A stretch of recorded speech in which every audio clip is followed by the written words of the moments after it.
Hi everyone, it's Tish with Naptime Creations. Welcome back to my channel, or welcome to my channel. And if you're new, don't forget to subscribe. It's free and it'll help me out a lot, so hit that subscribe button. Today we're going to be trying something new. We're going to be trying out this Resiners Smart Curing Machine. It comes in this box and it has really detailed instructions.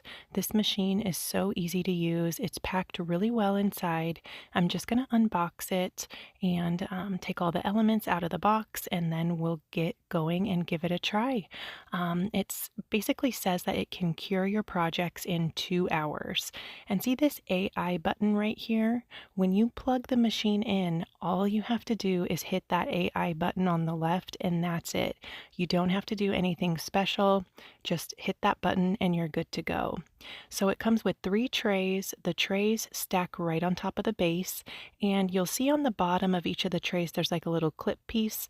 You'll know that that's the part that goes on the bottom. See this little part right here? That stacks, or that's the part you want on the bottom, so the trays will stack on top of each other. And if you guys do get this machine, you of course want to read the instructions, but I will tell you exactly how to use it in this video. And then it has the lid, of course. And the instructions, they say you want to pour directly on the trays, which makes sense because you don't want to, pour into your molds and then have to move your molds onto the tray. You could spill your resin. So you want to make sure you use the mold, find the molds that you want to use. You want to make sure you use the right size. These molds I was planning on using were a little bit too deep, but you can change the depth of the tray just by rotating it 180 degrees. Super easy to do. All you have to do is pick up the tray and rotate it and drop it down, and you can change the depth from a 1/2 inch deep to a little over 1 inch deep. So that's a really nice feature. You can pour projects that are different depths, and all you have to do is rotate the tray 180 degrees. And don't mind my gloves here. I got a little bit of resin on my nitrile gloves, and I just wanted to show you guys how to rotate these trays. So I just threw on some poly gloves over my nitrile gloves because I didn't want to get resin on the machine. But I ended up deciding to pour these molds here. So I decided to use this coaster mold and this light switch cover mold. I have 5 ounces of clear resin mixed up right here. I'm using the TableTop epoxy. I just poured in some magic opal glitter from S RESIN, and I'm going to give that a good mix. Then we're going to fill up our molds. Before you mix your resin, I would definitely recommend taking your molds and placing them on the trays, making sure that the molds fit nicely. See that hole in the middle of the tray? You don't want to cover that up at all. You just want to make sure that your molds fit nicely around that hole in the tray. And you also want to make sure your molds aren't too deep.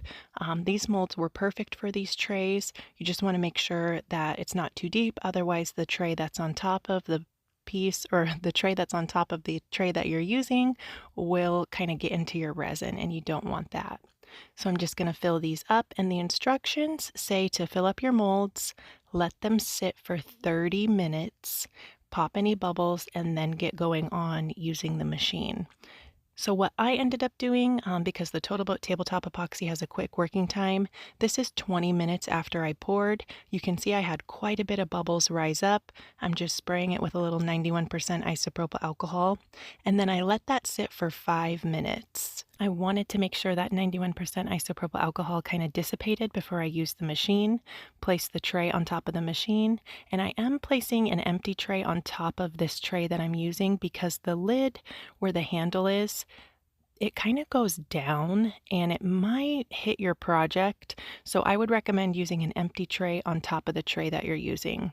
I plugged the machine in, and you're going to see those 6 dashes flash across the screen. That's what you want to see. Hit the AI button and you're good to go. So it's 250. My room is 77.5 degrees.